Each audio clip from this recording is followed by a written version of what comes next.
মোৰ একচুৱেলি মোৰ পিটিৰ চাৰ্জ মোৰ 15,000 হয় 15,000টো গৈ কিনে আপোনাৰ 50,000 হৈ গৈছে সেই 15,000 পিটিৰ লগত যদি কোনোবাই স্পেচিফিক ডাইট লয় যেনে মই ডাইট প্লেনৰ কাৰণে 10,000 এটা চাৰ্জ কৰোঁ তেওঁৰ যিহেতু টাৰ্গেট আছিলে আপোনালোকে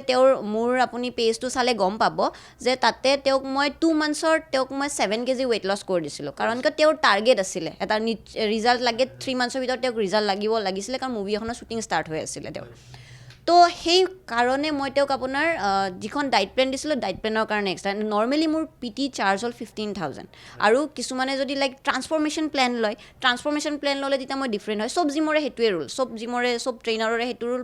পাৰ্চনেল ট্ৰেইনিং ল'লে ডিফাৰেণ্ট চাৰ্জেছ হয় ট্ৰান্সফৰ্মেশ্যন প্লেন ল'লে ডিফাৰেণ্ট চাৰ্জেছ হয় হেৰি হয় কিন্তু এইটো যে একদম মিছা কথা ওলাইছে মোৰ নামত যে মই 50,000 টকা চাৰ্জ কৰিছোঁ বা তেওঁৰ পৰা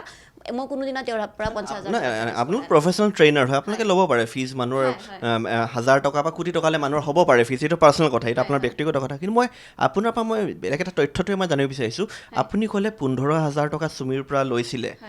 মানে পাৰ্চনেল ট্ৰেইনাৰ দিছে ওপৰছে এক্সট্ৰা ডাইটৰ কাৰণেও লৈছিলে এক্সট্ৰা ডাইটৰ কাৰণে চুমিয়ে কিমান দিছিলে মানে টোটেল আপোনাৰ পেকেজটো কিমান আছিলে মাৰ মান্থ চাওক আপোনাৰ ডাইট প্লাছ আপোনাৰ ট্ৰেইনিং গোটেইখিনি ইনক্লুড 30,000 আছিলে তাতে আপোনাৰ জিম ফিজটো এড আছিলে মানে গোটেইখিনি মিলাই চুমিয়ে আপোনাক 30,000কে পাৰ মান্থ দিছিলে পাৰ মান্থ নহয় নহ'লে কি 2 মান্থছৰ মূৰত 30,000 দিছিলে তেওঁ মানে পাৰ্চনেল আপুনি ক্লিয়াৰ কৰক বস্তুটো যে 15,000 যোনটো পাৰ্চনেল ট্ৰেইনিঙৰ কথা ক'লে সেইটো প্ৰতি মাহে 15,000 নে দুমাহৰ মূৰে প্ৰত্যেক মাহে 15,000 আৰু প্ৰতি মাহে 15,000 মাহে 15,000 আৰু প্ৰতি মাহে ডাইটৰ বাবে কিমান দিব লাগে ডাইটৰ কাৰণে আপোনাৰ 5,000 লৈছিলোঁ মানে তেতিয়াহ'লে প্ৰতি মাহে 20,000 টকা প্ৰত্যেক মাহে 20,000 টকা হ'ল আৰু লগতে আপোনাৰ জিম ফিজটো যিটো জিমৰ ফিজ ফিজটো কিমান হ'ল জিম ফিজটো আপোনাৰ থাকে 1,500 টকা 1,500 তেতিয়াহ'লে আপুনি ক'লে প্ৰথমতে আপুনি ক'লে 15,000 টকা আপোনাৰ প্ৰতি মাহে পাৰ্চনেল ট্ৰেইনিং আপুনি 15,000 টকা ক'লে প্লাছ কিমান ক'লে আপুনি ডাইটৰ কাৰণে কিমান ক'লে 5,000 তেতিয়াহ'লে হ'ল 20,000 টকা হৈ গ'ল আৰু প্লাছ আপুনি কিমান ক'লে জিম ফিজ কিমান ক'লে 1,500 টকা তেতিয়াহ'লে 20,000 প্লাছ 1,500 কিমান হ'ল 21,500 টকা আৰু তেতিয়াহ'লে 2 মাহত হ'ব আপোনাৰ